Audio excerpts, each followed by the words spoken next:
Muy buenos días, el tema de hoy es etapa de reconstrucción. Vamos al libro en Esdras capítulo 4, 1 al 4.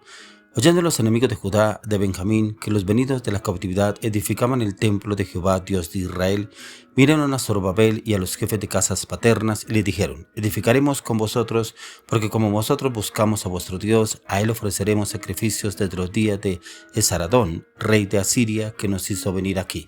Zorobabel, Yeshua y los demás jefes de casas paternas de Israel dijeron: no nos conviene edificar con vosotros casa a nuestro Dios, sino que nosotros solo la edificaremos a Jehová, Dios de Israel, y como nos mandó el rey Ciro, rey de Persia. Pero el pueblo de la tierra intimidó al pueblo de Judá y lo atemorizó para que no edificara.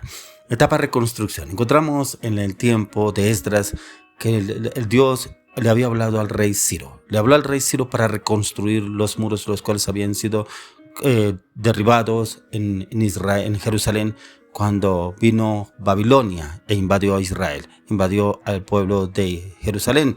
Pero aquí el Dios usa a Ciro para que el rey Ciro levantara el muro y que el Señor tenía preparados personas para que lo levantaran. Pero cómo el enemigo se levantó para que no fuera edificado ese muro. En este capítulo 4 de Esdras encontramos toda la oposición que se presentó con los gobernantes de ese lugar en esa época, en ese tiempo, y no permitieron que se edificara el templo, que se edificaran nuevamente los muros en Jerusalén y que se levantara la edificación.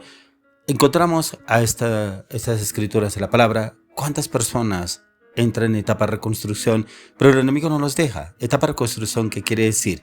Es cuando usted quiere volver nuevamente a los caminos del Señor, o cuando usted busca del Señor, cuando el Señor le ha mandado mensajes, le ha mandado ángeles, le ha mandado predicadores, le ha mandado palabra, le ha hablado en sueños, lo ha inquietado, que busque de Dios, que dependa de Dios, que ya no sigan sus propios deseos, que ya no sigan sus propios caminos, que ya no sigan su voluntad, que busque del Señor, que ya deje el pecado, deje la inmoralidad, deje ese orgullo, deje todo lo que usted lo maneja, el mundo. Pero vemos que cuando empieza la etapa de reconstrucción, el enemigo no se queda quieto. Así como se les presentó al pueblo, no lo dejó construir. Se les presentó y mandó cartas cartas para poderlos engañar, y sobornaron a todos los consejeros para frustrar sus propósitos todo el tiempo de Ciro, el rey de Persia. Y esto pasó hasta el reinado de Darío, rey de Persia. Démonos cuenta que aún en el tiempo de Ciro no fue posible. Tuvo que pasar un año, más de un año, prácticamente 2 años para poderlo reconstruir, porque los enemigos se habían levantado y no podían contra los enemigos. Pero hay veces cuando el enemigo se levanta es cuando usted y yo debemos aferrarnos a lo que el Señor tiene, porque cuando el enemigo se levanta es porque algo poderoso el Señor tiene para usted y para mí. Era lo que pasaba en el tiempo de Esdras, era porque el Señor tenía algo sobrenatural para el pueblo de Israel, y era precisamente que lo quería traer nuevamente a su lugar, pero también necesitaba que construyeran. Por eso el Señor, encontramos en el capítulo 1, encontramos que aún el Señor inquietó a otras personas a dar ofrendas.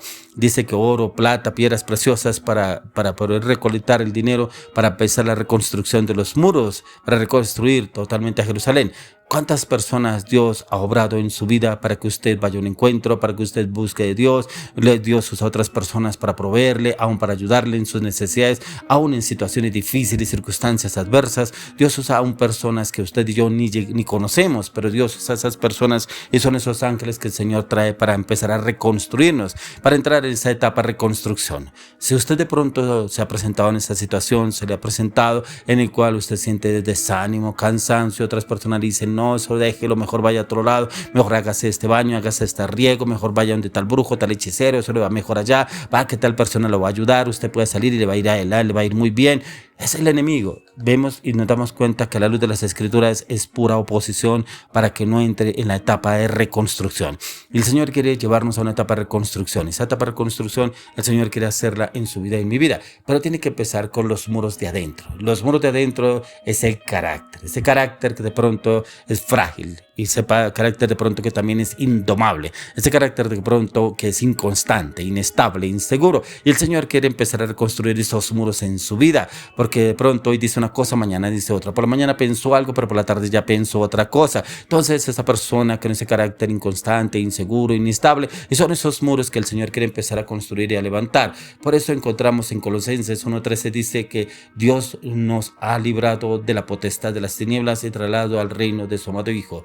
Y esto que nos da a entender que estamos bajo el reino de nuestro Señor Jesucristo. Recuerde que ayer veíamos el tema viviendo en el reino, y es ese reino al cual el Señor quiere llevarnos a usted y a mí, a vivir en el reino. Pero podemos trabajarlo desde la tierra, desde este lugar. Claro que lo podemos empezar a trabajar, pero ¿cómo lo podemos empezar a trabajar? Desligándonos de todo lo que nos ata a este mundo. Aquí nos habla el apóstol Pablo a través de esta carta que él vino a librarnos de la potestad de las tinieblas, pero para poder entrar al reino del Señor Jesucristo debemos librarnos de la potestad de las tinieblas. ¿Y la potestad de las tinieblas cuál es? Cuando usted empieza en esa etapa de reconstrucción, empiezan a sus amigos a volver, vámonos a tomarnos unos tragos, nos vamos a una room. ¿Qué es? Una cerveza, un traguito, eso no tiene nada de malo. Ay, a ver, muchas personas dicen, pero si Jesús tomó, pero muchas personas le digo, pero la palabra no dice que el Señor se emborrachó. Dice que solamente el Señor en las bodas de Caná fue cuando el Señor convirtió el agua en vino. Pudieron tomar el vino, pero ni siquiera yo encuentro la palabra que el Señor tomó vino. No lo encuentro, pero solamente Él dice que convirtió el agua en vino. Pero no encontramos que Él mismo incitó a que se tenían que emborrachar. No, encontramos que el enemigo ataca para que no entre en la etapa de reconstrucción. Esa etapa de reconstrucción es donde el Señor quiere llevarnos a un nuevo nivel de formación, de cambio, de transformación, de gracia, de gloria, de justicia, de sanidad, santidad, de firmeza, convicción y determinación. Y son esas bases, esas columnas que el Señor quiere empezar a reconstruir de adentro hacia afuera, para podernos afirmar en el propósito, en el llamado que el Señor tiene para con cada uno de nosotros. Por eso también el apóstol Juan nos habla, dice en el libro de Juan 8:42 al 44. Sabemos que somos de Dios y el mundo entero está bajo el maligno. Lo dice en 1 de Juan 5:19, Estamos bajo el maligno. ¿Por qué estamos bajo el maligno? Porque este mundo está bajo el maligno. Estamos en un tiempo de gracia, porque el Espíritu Santo todavía está en la tierra, que el Señor no lo ha quitado de la tierra. Entonces estamos todavía bajo esa gracia y estamos a tiempo de entrar en la reconstrucción. Pero vuelvo y le repito, es el tiempo que usted y yo nos determinemos a empezar la reconstrucción, pero también que nos afirmemos y nos afiancemos aún mucho más. Pero es salir del reino de las tinieblas, no seguir comulgando con el reino de las tinieblas. Pero es que yo estoy buscando de Dios, pero también puedo ir a compartir con mis amigos, pero o se está en las tinieblas o se está en la luz, pero las dos no se puede estar. Por eso la palabra de Dios dice que la luz no comulga con las tinieblas, ya que con otras palabras aquí nos explica el apóstol Juan que no hay un punto medio, o eres de Dios o estás bajo el maligno, y tu posición y uno y otro reino dice que es una relación que usted y yo debemos tomar, pero debemos encontrar si estamos con la verdad o estamos con el reino de las tinieblas, ya que esto resulta todavía más claro cuando leemos lo que nos habla la palabra en el libro que estamos mirando, Juan 8:42 al 44, ya que dice, si vuestro Padre fuese Dios, ciertamente me amaríais, porque yo de Dios he salido y he venido, pues no he venido de mí mismo, sino que el que me envió es Dios.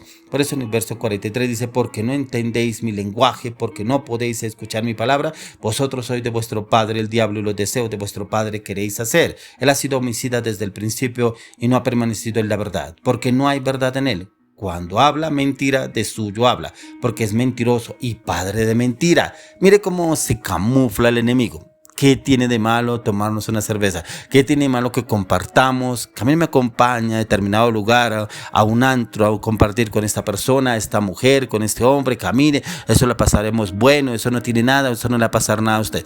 Lo camufla y démonos de cuenta que él es el padre de la mentira.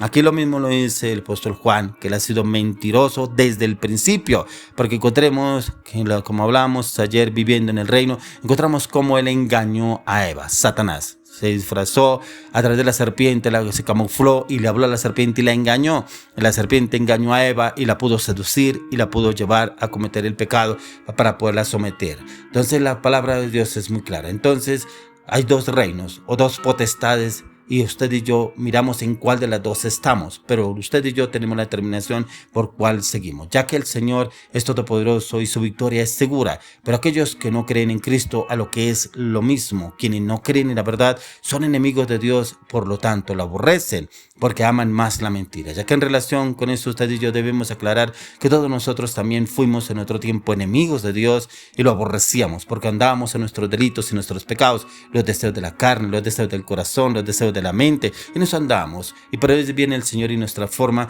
como lo dice en Tito 3:3-6, porque nosotros también éramos en otro tiempo insensatos, rebeldes, extraviados, esclavos de concupiscencias y deleites diversos, viviendo en malicia, en envidias aborrecibles y aborreciéndonos a unos a otros. Pero cuando se manifestó la bondad de Dios nuestro Salvador y su amor para con los hombres, nos salvó no por obras de justicia que nosotros hubiéramos hecho, sino por su misericordia, por el lavamiento, la regeneración y por la renovación en el Espíritu Santo, el cual derramó en nosotros abundantemente por Jesucristo nuestro Salvador. A través de nuestro Señor Jesucristo fue que encontramos la salvación. Por eso entramos en etapa de reconstrucción. Pero usted y en mí está el tomar la determinación de seguir en ese proceso de cambio, de transformación y de saliendo del reino de las tinieblas y entrando a la luz y afirmándonos en Cristo Jesús.